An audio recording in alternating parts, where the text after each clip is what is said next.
ಕೃಷ್ಣ ಎಲ್ಲರಿಗೂ ಸ್ವಾಗತ. ನಾವು ಈ ದಿನ ಕೃಷ್ಣ ಪುಸ್ತಕದಲ್ಲಿ ಕಥೆಗಳನ್ನ ಓದ್ತಾ ಇದ್ದೀವಿ ಅಲ್ವಾ. ಇವತ್ತು 4ನೇ ಅಧ್ಯಾಯ ಕಂಸನ ಹಿಂಸಾಚಾರ. ಈ ಒಂದು ಕಥೆಯನ್ನು ನಾವು ತಿಳ್ಕೊಳ್ಳೋಕ್ಕಿಂತ ಮೊದಲು ಗುರುಗಳಿಗೆ ಪ್ರಣಾಮವನ್ನು ಮಾಡಿ ಅವರ ಹತ್ರ ಆಶೀರ್ವಾದವನ್ನು ಪಡ್ಕೊಂತ ಈ ಒಂದು ಕಥೆಯನ್ನು ಅರ್ಥ ಮಾಡ್ಕೊಳ್ಳೋಕ್ಕೆ ಪ್ರಯತ್ನ ಪಡೋಣ. ಓಂ ನಮೋ ಭಗವತೆ ವಾಸುದೇವಾಯ. ಓಂ ನಮೋ ಭಗವತೆ ವಾಸುದೇವಾಯ. ಓಂ ನಮೋ ಭಗವತೆ ವಾಸುದೇವಾಯ. ಓಂ ಅಜ್ಞಾನತಿಮಿರಾಂಧಸ್ಯ ಜ್ಞಾನಾಂಜನಶಲಾಕಯ ಚಕ್ಷುರುನ್ಮಿಲಿತಂ ಯೇನ ತಸ್ಮೈ ಶ್ರೀ ಗುರುವೇ ನಮಃ. ನಮಃ ಓಂ ವಿಷ್ಣುಪಾದಾಯ ಕೃಷ್ಣಪೃಷ್ಠಾಯ ಭೂತಲೆ ಶ್ರೀಮತೆ ಭಕ್ತಿವೇದಾಂತ ಸ್ವಾಮಿನ್ನಿತಿ ನಾಮಿನಿ. ನಮಸ್ತೆ ಸರಸ್ವತಿ ದೇವೆ ಗೌರವಾಣಿ ಪ್ರಚಾರಿಣಿ ನಿರ್ವಿಶೇಷ ಶೂನ್ಯವಾದಿ ಪಾಶ್ಚಾತ್ಯ ದೇಶತಾರಿಣಿ. ಜೈ ಶ್ರೀ ಕೃಷ್ಣ ಚೈತನ್ಯ ಪ್ರಭು ನಿತ್ಯಾನಂದ ಶ್ರೀ ಅದ್ವೈತ ಗದಾಧರ ಶ್ರೀವಾಸಾದಿ ಗೌರ ಭಕ್ತವೃಂದ. ಹರೇ ಕೃಷ್ಣ ಕೃಷ್ಣ ಕೃಷ್ಣ ಹರೇ ಹರೇ, ಹರೇ ರಾಮ ರಾಮ ರಾಮ ಹರೇ ಹರೇ. ಎಲ್ಲರಿಗೂ ಮತ್ತೊಮ್ಮೆ ಸ್ವಾಗತ. ಅಧ್ಯಾಯ 4 ಕಂಸನ ಹಿಂಸಾಚಾರ. ವಸುದೇವನು ಎಲ್ಲ ಬಾಗಿಲುಗಳನ್ನು ಭದ್ರಪಡಿಸಿದ ನಂತರ ದ್ವಾರಪಾಲಕರು ಎತ್ತೆಚ್ಚರು. ಆಗ ತಾನೇ ಹುಟ್ಟಿದ ಮಗುವಿನ ಅಳು ಅವರಿಗೆ ಕೇಳಿಸಿತು. ಮಗು ಜನನದ ಸುದ್ದಿಗಾಗಿ ಕಂಸ ಕಾಯುತ್ತಿದ್ದನು.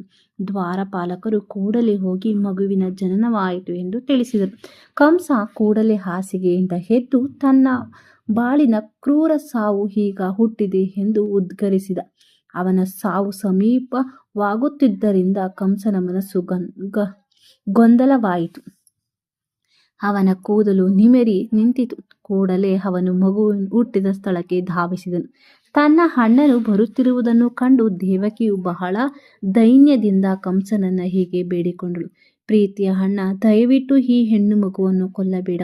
ಅವಳು ನಿನ್ನ ಮಗನ ಹೆಂಡತಿಯಾಗುತ್ತಾಳೆ ಎಂದು ಭಾಷೆ ಕೊಡುತ್ತೇನೆ. ಆದ್ದರಿಂದ ಅವಳನ್ನು ಕೊಲ್ಲಬೇಡ. ಯಾವ ಹೆಣ್ಣು ಮಗು ನಿನ್ನನ್ನು ಕೊಲ್ಲಬೇಕೆಂದು ವಿಧಿಸಿಲ್ಲ. ಶಕುನವು ತಿಳಿಸಿದ್ದು ಇದನ್ನೇ. ನಿನ್ನನ್ನು ಕೊಲ್ಲುವುದು ಒಂದು ಗಂಡು ಮಗು. ಆದ್ದರಿಂದ ದಯವಿಟ್ಟು ಅವಳನ್ನು ಕೊಲ್ಲಬೇಡ. ಪ್ರೀತಿಯ ಅಣ್ಣ, ಸೂರ್ಯನಂತೆ ಹೊಳೆಯುತ್ತಿದ್ದ ನನ್ನ ಅನೇಕ ಮಕ್ಕಳನ್ನು ಕೊಂದಿದ್ದೀಯ. ಅದು ನಿನ್ನ ತಪ್ಪಲ್ಲ. ರಾಕ್ಷಸನಾದ ನಿನ್ನ ಸ್ನೇಹಿತರು ನನ್ನ ಮಕ್ಕಳನ್ನು ಕೊಲ್ಲಲು ನಿನಗೆ ಸಲಹೆ ಮಾಡಿದ್ದಾರೆ. ಈಗ ಈ ಹುಡುಗಿಯನ್ನು ಕ್ಷಮಿಸಬೇಕೆಂದು ನಾನು ಬೇಡುತ್ತೇನೆ. ನನ್ನ ಮಗಳಾಗಿ ಅವಳು ಬದುಕಿಕೊಂಡಿರಲಿ. ಕಂಸನು ಎಷ್ಟು ಕ್ರೂರಿಯಾಗಿದ್ದನೆಂದರೆ ತನ್ನ ತಂಗಿ ದೇವಕಿಯ ಸುಂದರವಾದ ಪ್ರಾರ್ಥನೆಗಳಿಗೆ ಕಿವಿಗೊಡಲಿಲ್ಲ. ಅವಳನ್ನು ಗದರಿಸಲು ಹಾಗೆ ತಾನೇ ಹುಟ್ಟಿದ ಮಗುವನ್ನು ಬಲಾತ್ಕಾರವಾಗಿ ಅವಳಿಂದ ಕಸಿದುಕೊಂಡು ನಿರ್ದಯವಾಗಿ ಅದನ್ನು ಕಲ್ಲಿನ ಮೇಲೆ ಅಪ್ಪಳಿಸಲು ಪ್ರಯತ್ನಿಸಿದ. ತನ್ನ ಸ್ವಂತ ತೃಪ್ತಿಗಾಗಿ ಎಲ್ಲ ಬಾಂಧವ್ಯಗಳನ್ನು ಬಲಿಕೊಡಬಲ್ಲ ಕ್ರೂರಿ ಸೋದರನ ಸ್ಪಷ್ಟ ಉದಾಹರಣೆ ಇದು. ಆದರೆ ಕೂಡಲೇ ಮಗು ಅವನ ಕೈಯಿಂದ ಜಾರಿತು. ಆಕಾಶಕ್ಕೆ ಹೋಗಿ 8 ಕೈಗಳೊಡನೆ ವಿಷ್ಣುವಿನ ತಂಗಿಯಾಗಿ ಕಾಣಿಸಿಕೊಂಡಳು. ಸೊಗಸಾದ ಉಡುಪು, ಪುಷ್ಪಮಾಲೆ ಮತ್ತು ಆಭರಣಗಳಿಂದ ಅವಳು ಅಲಂಕೃತಳಾಗಿದ್ದಳು. ತನ್ನ ಕೈಗಳಲ್ಲಿ ಬಿಲ್ಲು, ಈಟಿ, ಬಾಣಗಳು, ಗಂಟೆ, ಶಂಖ, ಚಕ್ರ, ಗದೆ ಮತ್ತು ಗಾರುಣಿಗಳನ್ನು ಹಿಡಿದಿದ್ದಳು. ವಾಸ್ತವವಾಗಿ ದುರ್ಗಾದೇವಿಯೇ ಆಗಿದ್ದಳು.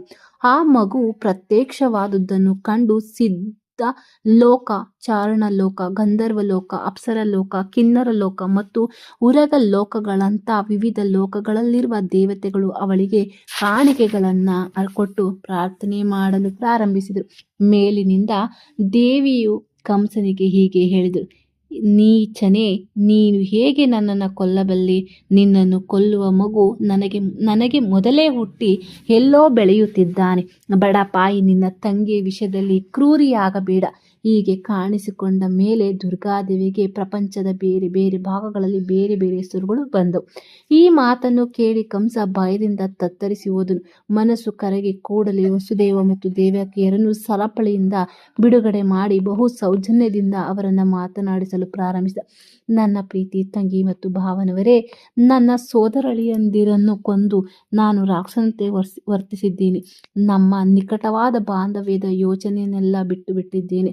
ಈ ನನ್ನ ಕೃತ್ಯಗಳಿಗೆ ಪರಿಣಾಮ ಏನಾಗುತ್ತದೆ ಎಂದು ನನಗೆ ತಿಳಿಯದು. ಪ್ರಾಯಶಃ ಬ್ರಾಹ್ಮಣರನ್ನು ಕೊಂದವರು ತುಳ್ಳುವ ನರಕಕ್ಕೆ ನನ್ನನ್ನು ಕಳಿಸಬಹುದು. ಆದರೆ ಅಶರೀರವಾಣಿಯು ಹೇಳಿದ ಭವಿಷ್ಯ ನಿಜವಾಗಲಿಲ್ಲ ಎಂದು ನನಗೆ ಆಶ್ಚರ್ಯವಾಗಿದೆ. ಸುಳ್ಳು ಪ್ರಚಾರವು ಮನುಷ್ಯರ ಸಮಾಜದಲ್ಲಿ ಮಾತ್ರ ಕಾಣುವುದಿಲ್ಲ.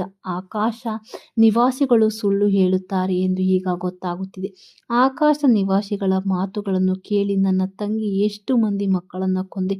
ನಾನು ಪಾಪ ಮಾಡಿದ್ದೇನೆ. ಪ್ರೀತಿಯ ವಸುದೇವ ಮತ್ತು ದೇವಕಿಯರೇ, ನೀವಿಬ್ಬರು ಮಹಾತ್ಮರು. ನಿಮಗೆ ನಾನು ಉಪದೇಶಿಸಬೇಕಾದುದು ಏನೂ ಇಲ್ಲ. ಆದರೂ ನಿಮ್ಮ ಮಕ್ಕಳ ಸಾವಿಗಾಗಿ ದುಃಖ ಪಡಬೇಡಿ ಎಂದು ಬೇಡುತ್ತೇನೆ. ನಾವೆಲ್ಲರೂ ನಿಮ್ಮನ್ನು ಮೀರಿದ ಶಕ್ತಿಯೊಂದರ ಅಧೀನದಲ್ಲಿದ್ದೇವೆ. ಆ ಶಕ್ತಿಯು ನಾವು ಒಟ್ಟಿಗೆ ಇರಲು ಬಿಡುವುದಿಲ್ಲ. ನಿಯಮಿತ ಕಾಲ ಬಂದಾಗ ನಮ್ಮ ಬಂಧುಗಳಿಂದ ಮತ್ತು ನಮ್ಮ ಸ್ನೇಹಿತರಿಂದ ನಾವು ದೂರವಾಗಲೇಬೇಕು. ಆದರೆ ವಿವಿಧ ಭೌತಿಕ ಶರೀರಗಳು ಮಾಯವಾದರೂ ಆತ್ಮವು ಅಮರವಾಗಿ ಉಳಿಯುತ್ತದೆ ಎನ್ನುವುದನ್ನು ನಾವು ಖಂಡಿತವಾಗಿ ತಿಳಿದುಕೊಳ್ಳಬೇಕು. ಉದಾಹರಣೆಗೆ, ಭೂಮಿ ಮಣ್ಣಿನಿಂದ ಎಷ್ಟೋ ಮಡಕೆಗಳನ್ನು ಮಾಡುತ್ತಾರೆ. ಅವು ಒಡೆದು ಹೋಗುತ್ತವೆ, ಆದರೆ ಮಣ್ಣು ತಾನಿರುವಂತೆಯೇ ನಿರಂತರವಾಗಿ ಉಳಿಯುತ್ತದೆ. ಹಾಗೆಯೇ ಆತ್ಮ ದೇಹಗಳು ಬೇರೆ ಬೇರೆ ಸನ್ನಿವೇಶಗಳಲ್ಲಿ ಸೃಷ್ಟಿಯಾಗುತ್ತವೆ ಮತ್ತು ನಾಶವಾಗುತ್ತವೆ, ಆದರೆ ಆತ್ಮವು ಎಂದಿಗೂ ಉಳಿಯುತ್ತದೆ. ಆದ್ದರಿಂದ ಶೋಕಿಸಲು ಕಾರಣವೇ ಇಲ್ಲ. ಈ ಭೌತಿಕ ದೇಹವು ಜೀವಾತ್ಮನಿಗಿಂತ ಭಿನ್ನವಾದುದು ಎಂದು ಪ್ರತಿಯೊಬ್ಬರೂ ತಿಳಿದುಕೊಳ್ಳಬೇಕು. ಈ ತಿಳುವಳಿಕೆ ಬರುವವರೆಗೂ ದೇಹದಿಂದ ದೇಹಕ್ಕೆ ಸಾಗುವ ಪ್ರಕ್ರಿಯೆಯನ್ನು ಅವನು ಒಪ್ಪಿಕೊಳ್ಳಲೇಬೇಕಾಗುತ್ತದೆ. ನನ್ನ ಪ್ರೀತಿಯ ದೇವಕಿ, ನೀನು ಮೃದು ಸ್ವಭಾವದವಳು ಮತ್ತು ದಯಾಮಯಳು. ದಯವಿಟ್ಟು ನನ್ನನ್ನು ಕ್ಷಮಿಸು. ನಾನು ನಿನ್ನ ಮಕ್ಕಳನ್ನು ಕೊಂದದ್ದಕ್ಕಾಗಿ ದುಃಖ ಪಡಬೇಡ. ವಾಸ್ತವವಾಗಿ ಇದನ್ನು ನಾನು ಮಾಡಿಲ್ಲ, ಏಕೆಂದರೆ ಇವೆಲ್ಲ ಹಿಂದೆಯೇ ನಿರ್ಧಾರವಾಗಿರುವ ಕಾರ್ಯಗಳು. ಇಷ್ಟವಿಲ್ಲದೇ ಇದ್ದರೂ ಮನುಷ್ಯನು ಆಗಲೇ ನಿರ್ಧಾರವಾಗಿರುವ ಯೋಜನೆಯಂತೆ ನಡೆದುಕೊಳ್ಳಬೇಕಾಗುತ್ತದೆ. ದೇಹವು ಕೊನೆಗೊಂಡಾಗ ಆತ್ಮ ಸಾಯುತ್ತದೆ ಎಂದು ಜನರು ತಪ್ಪಾಗಿ ಭಾವಿಸುತ್ತಾರೆ. ಇಲ್ಲವೇ ಒಬ್ಬ ಜೀವಿಯು ಇನ್ನೊಬ್ಬ ಜೀವಿಯನ್ನು ಕೊಲ್ಲುತ್ತಾನೆ ಎಂದು ಭಾವಿಸುತ್ತಾರೆ. ಈ ಎಲ್ಲ ತಪ್ಪು ಭಾವನೆಗಳಿಂದ ಮನುಷ್ಯನು ಭೌತಿಕ ಜೀವನದ ಸ್ಥಿತಿಗಳನ್ನು ಒಪ್ಪಲೇಬೇಕಾಗುತ್ತದೆ. ಎಂದರೆ ಆತ್ಮವು ಅಮರವಾದುದು ಎಂದು ದೃಢವಾದ ನಂಬಿಕೆಯು ಬರುವವರೆಗೂ ಮನುಷ್ಯನು ಕೊಲ್ಲುವ ಮತ್ತು ಕೊಲ್ಲಲ್ಪಡುವ ಯಾತನೆಗೆ ಗುರಿಯಾಗಿರುತ್ತಾನೆ. ನನ್ನ ಪ್ರೀತಿಯ ತಂಗಿ ದೇವಕಿ ಮತ್ತು ಭಾವ ವಸುದೇವ, ನಾನು ನಿಮಗೆ ಮಾಡಿದ ಕ್ರೂರ ಅಪಕಾರಗಳನ್ನು ದಯವಿಟ್ಟು ಕ್ಷಮಿಸಿ. ನನ್ನದು ಬಹು ನೀಚ ಸ್ವಭಾವ, ನಿಮ್ಮದು ಉದಾತ್ತ ಸ್ವಭಾವ. ಆದುದರಿಂದ ನನ್ನ ವಿಷಯದಲ್ಲಿ ಕರುಣೆ ತೋರಿಸಿ ಕ್ಷಮಿಸಿ. ಕಂಸನು ತನ್ನ ಭಾವನಿಗೂ ಮತ್ತು ತಂಗಿಗೂ ಈ ಮಾತುಗಳನ್ನು ಹೇಳುವಾಗ ಅವನ ಕಣ್ಣುಗಳಿಂದ ನೀರು ಸುರಿಯುತ್ತಿತ್ತು. ಅವನು ಅವರ ಕಾಲಿಗೆ ಬಿದ್ದನು. ತಾನು ಕೊಲ್ಲಲು ಪ್ರಯತ್ನಿಸಿದ್ದ ಆ ದುರ್ಗಾದೇವಿಯ ಮಾತುಗಳನ್ನು ನಂಬಿ ಕಂಸ ಕೂಡಲೇ ತನ್ನ ಭಾವನನ್ನು ತಂಗಿಯನ್ನು ಬಿಡುಗಡೆ ಮಾಡಿದ. ಸ್ವತಃ ತಾನೇ ಕಬ್ಬಿಣದ ಸರಪಳಿಗಳನ್ನು ತೆಗೆದು ಹಾಕಿ ಆ ಸಂಸಾರದಲ್ಲಿ ಒಬ್ಬನಂತೆ ಸಹಾನುಭೂತಿಯಿಂದ ತನ್ನ ಸ್ನೇಹವನ್ನು ತೋರಿಸಿದ. ಇಷ್ಟೊಂದು ಪಶ್ಚಾತ್ತಾಪ ಪಡುತ್ತಿರುವ ಅಣ್ಣನನ್ನು ನೋಡಿ ದೇವಕಿಗೂ ಸಮಾಧಾನವಾಯಿತು. ಅವನು ತನ್ನ ಮಕ್ಕಳ ವಿಷಯದಲ್ಲಿ ಎಸಗಿದ ಕ್ರೂರ ಕೃತ್ಯಗಳನ್ನು ಮರೆತು ಬಿಟ್ಟಳು. ವಸುದೇವನು ಹಿಂದೆ ಆದುದನ್ನೆಲ್ಲ ಮರೆತು ತನ್ನ ಭಾಮೈದನೊಂದಿಗೆ ಮಂದಹಾಸದಿಂದ ಮಾತನಾಡಿದನು. ವಾಸುದೇವ ಕಂಸನಿಗೆ, ನನ್ನ ಅದೃಷ್ಟಶಾಲಿಯಾದ ಭಾವ, ಜಡದೇಹ ಮತ್ತು ಆತ್ಮಗಳ ವಿಷಯವನ್ನು ನೀವು ಹೇಳುವುದು ನಿಜ. ಪ್ರತಿಯೊಬ್ಬ ಜೀವಿಯು ತನ್ನ ಜಡದೇಹವೇ ಜೀವಾತ್ಮವೆಂದು ಭಾವಿಸಿ ಅಜ್ಞಾನದಲ್ಲಿ ಹುಟ್ಟುತ್ತಾನೆ. ಬದುಕನ್ನು ಕುರಿತು ಈ ಭಾವನೆಯು ಅಜ್ಞಾನದಿಂದ ಆದುದು. ಈ ಅಜ್ಞಾನದ ಆಧಾರದ ಮೇಲೆ ನಾವು ಹಗೆತನ ಅಥವಾ ಸ್ನೇಹವನ್ನು ಕಟ್ಟುತ್ತೇವೆ.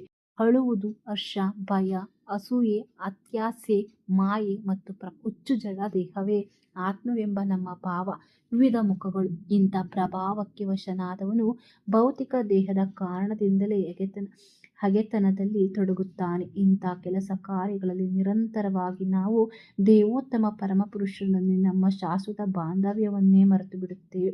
ಕಂಸನ ದಯೆ ಈ ಅವಕಾಶವನ್ನು ಉಪಯೋಗಿಸಿಕೊಂಡು ವಸುದೇವನು ಅವನ ನಾಸ್ತಿಕ ಕೃತ್ಯಗಳನ್ನೆಲ್ಲ ಭೌತಿಕ ದೇಹವೇ ಜೀವಾತ್ಮ ಎಂದು ತಪ್ಪಾಗಿ ತಿಳಿದುಕೊಂಡಿದ್ದೇ ಕಾರಣ ಎಂದು ತಿಳಿಸಿದನು. ವಾಸುದೇವನಿಗೂ ಕಂಸನೊಂದಿಗೆ ಇನ್ನಷ್ಟು ಜ್ಞಾನೋದಯವಾಗುವಂತೆ ಮಾತನಾಡಿದಾಗ ಕಂಸನಿಗೆ ಸಂತೋಷವಾಯಿತು. ತನ್ನ ಸೋದರಳಿಯಂದಿರನ್ನು ತಾನು ಕೊಂದನೆಂಬ ತಳಮಳ ಸ್ವಲ್ಪ ಕಡಿಮೆಯಾಯಿತು. ತನ್ನ ತಂಗಿ ದೇವಕಿ ಮತ್ತು ಭಾವ ವಸುದೇವರ ಅಪ್ಪಣೆಯನ್ನು ಪಡೆದು ಭಾರವಿಳಿದ ಮನಸ್ಸಿನಿಂದ ಮನೆಗೆ ಹಿಂದಿರುಗಿದನು. ಆದರೆ ಮರುದಿನ ಕಂಸ ತನ್ನ ಸಲಹೆಗಾರರನ್ನೆಲ್ಲ ಸಭೆ ಸೇರಿಸಿ ಹಿಂದಿನ ರಾತ್ರಿ ನಡೆದ ಎಲ್ಲ ಘಟನೆಗಳನ್ನು ವಿವರಿಸಿದ. ಕಂಸನ ಸಲಹೆಗಾರರೆಲ್ಲ ರಾಕ್ಷಸರು ಎಂದೆಂದು ದೇವತೆಗಳ ಶತ್ರುಗಳು. ತಮ್ಮ ಪ್ರಭಾವವು ಹಿಂದಿನ ರಾತ್ರಿ ನಡೆದ ಘಟನೆಗಳನ್ನು ಕುರಿತು ಆಡಿದ ಮಾತುಗಳನ್ನು ಕೇಳಿ ವಿಷಣ್ಣರಾದವರು. ಅವರಿಗೆ ಅನುಭವವಾಗಲಿ ತಿಳುವಳಿಕೆಯಾಗಲಿ ಇಲ್ಲದಿದ್ದರಿಂದ ಕಂಸನಿಗೆ ಈ ರೀತಿ ಬೋಧನೆ ಮಾಡಲು ಪ್ರಾರಂಭಿಸಿದರು. ಪ್ರಭುವೇ, ಎಲ್ಲ ಊರುಗಳು, ದೇಶಗಳು, ಹಳ್ಳಿಗಳು ಮತ್ತು ಹುಲ್ಲುಗಾವಲುಗಳಲ್ಲಿ ಈ 10 ದಿನಗಳಲ್ಲಿ ಹುಟ್ಟಿದ ಎಲ್ಲ ಮಕ್ಕಳನ್ನು ಕೊಲ್ಲುವ ವ್ಯವಸ್ಥೆ ಮಾಡೋಣ. ಅವರೆಂದು ನೋಡದೆ ಈ ಯೋಜನೆಯನ್ನು ಕಾರ್ಯಗತ ಮಾಡೋಣ. ಇಂಥ ಕ್ರೂರ ಕೃತ್ಯಗಳನ್ನು ಮಾಡಿದರೆ ದೇವತೆಗಳು ನಮಗೆ ಏನೂ ಮಾಡಲಾರರು ಎಂದು ನಮಗನಿಸುತ್ತದೆ. ನಮ್ಮೊಡನೆ ಹೋರಾಟವೆಂದರೆ ಅವರಿಗೆ ಸದಾ ಭಯ. ನಮ್ಮ ಕ್ರೂರ ಕಾರ್ಯಗಳನ್ನು ತಡೆಯಬೇಕೆಂದು ಅವರು ಬಯಸಿದರೂ ಹಾಗೆ ಮಾಡಲು ಅವರಿಗೆ ಧೈರ್ಯ ಸಾಲದು. ನಿನ್ನ ಧನುಸ್ಸಿನ ಅಳತೆಗೆ ಸಿಕ್ಕಿದ ಬಲದಿಂದಾಗಿ ಅವರಿಗೆ ನಿನ್ನನ್ನು ಕಂಡರೆ ಭಯ. ಅವರೊಡನೆ ಯುದ್ಧಕ್ಕೆ ನಿಂತು ಅವರ ಮೇಲೆ ನಿನ್ನ ಬಾಣಗಳ ಮಳೆಯನ್ನು ಕರೆದರೆ ಅವರು ತಮ್ಮ ಜೀವನ ಉಳಿಸಿಕೊಳ್ಳಲು ಚೆಲ್ಲಾಪಿಲ್ಲಿಯಾಗಿ ಓಡುತ್ತಾರೆ ಎನ್ನುವುದು ನನ್ನ ಅನುಭವ. ಬಹುಮಂದಿ ದೇವತೆಗಳಿಗೆ ನಿನ್ನೊಡನೆ ಹೋರಾಟ ಮಾಡಲು ಸಾಧ್ಯವಾಗಲಿಲ್ಲ. ತಮ್ಮ ತಲೆಯ ಮೇಲಿನ ಪೇಟಗಳನ್ನು ಧ್ವಜಗಳನ್ನು ತೆಗೆದಿಟ್ಟು ಅವರು ನಿನಗೆ ಶರಣಾಗತರಾದರು. ತಮಗೆ ಅಪಾಯ ಮಾಡದೆ ಬಿಟ್ಟು ಬಿಡುವಂತೆ ಕೈಮುಗಿದು ಕೇಳಿಕೊಂಡರು. ಪ್ರಭು, ನಮ್ಮೆಲ್ಲರಿಗೂ ನಿನ್ನ ಶಕ್ತಿ ಕೊಂಡು ಹೆದರಿಕೆ ಈ ವಿಪತ್ಕಾರ ಹೋರಾಟದಿಂದ ನಿನ್ನನ್ನು ರಕ್ಷಿಸಲು ಎಂದು ಹೇಳಿದರು. ಹಲವೊಮ್ಮೆ ಹೀಗೆ ಭಯಭೀತರಾಗಿ ಕೈಯಲ್ಲಿ ಬಿಲ್ಲುಬಾಣಗಳನ್ನು ಹಿಡಿದು ರಥಗಳನ್ನು ಮುರಿದು ತಮ್ಮ ಯುದ್ಧ ಸಾಮರ್ಥ್ಯವನ್ನೆಲ್ಲ ಮರೆತು ನಿನ್ನೊಡನೆ ಹೋರಾಡಲು ಸಾಧ್ಯವಾಗದೆ ಶರಣಾಗತಿ ಆದವರನ್ನು ನೀನು ಕೊಲ್ಲುತ್ತಿರಲಿಲ್ಲ ಎನ್ನುವುದು ನಾವು ಕಂಡಿದ್ದೇವೆ. ಆದುದರಿಂದ ಅವರ ವಿಷಯದಲ್ಲಿ ನಿನಗೆ ಯಾವ ಭಯವೂ ಇರಬೇಕಾಗಿಲ್ಲ. ರಣಭೂಮಿಯ ಹೊರಗಡೆ ಶಾಂತಿ ಸಮಯದಲ್ಲಿ ಅವರು ತಾವು ಮಹಾಯೋಧರೆಂದು ಹೆಮ್ಮೆ ಪಡುತ್ತಾರೆ, ಆದರೆ ರಣಭೂಮಿಯಲ್ಲಿ ಯುದ್ಧ ಕೌಶಲ್ಯವನ್ನು ತೋರಲಾರರು. ಇಂದ್ರನೇ ನಾಯಕನಾದ ಈ ದೇವತೆಗಳಿಗೆ ಸಹಾಯ ಮಾಡಲು ವಿಷ್ಣು, ಶಿವ ಮತ್ತು ಬ್ರಹ್ಮರು ಸಿದ್ಧರಾಗಿದ್ದರು. ನಾವು ಅವರ ವಿಷಯದಲ್ಲಿ ಭಯಪಡಲು ಕಾರಣವಿಲ್ಲ. ವಿಷ್ಣುವು ಆಗಲೇ ಎಲ್ಲಾ ಚಟುವಟಿಕೆಗಳನ್ನು ಬಿಟ್ಟುಬಿಟ್ಟಿದ್ದಾನೆ, ಆಗಲೇ ಕಾಡಿಗೆ ಹೋಗಿದ್ದಾನೆ. ಬ್ರಹ್ಮನು ಸದಾ ವಿವಿಧ ರೀತಿಗಳ ತಪಸ್ಸಿನಲ್ಲಿ ಮತ್ತು ಧ್ಯಾನದಲ್ಲಿ ನಿರತನಾಗಿರುತ್ತಾನೆ. ಇಂದ್ರನ ವಿಷಯ ಹೇಳುವುದೇನು? ನಿನ್ನ ಬಲದೊಡನೆ ಹೋಲಿಸಿದರೆ ಅವನದು ಹುಲ್ಲುಕಡ್ಡಿ ಮಾತ್ರ. ಆದುದರಿಂದ ಈ ದೇವತೆಗಳಿಂದ ನಮಗೆ ಯಾವ ಭಯವೂ ಇಲ್ಲ. ಆದರೆ ದೇವತೆಗಳು ನಮ್ಮ ಬದ್ಧ ವೈರಿಗಳು, ಆದುದರಿಂದ ಅವರನ್ನು ಅಲಕ್ಷಿಸಲಾಗದು. ನಮ್ಮನ್ನು ರಕ್ಷಿಸಿಕೊಳ್ಳಲು ನಾವು ಎಚ್ಚರದಿಂದಿರಬೇಕು.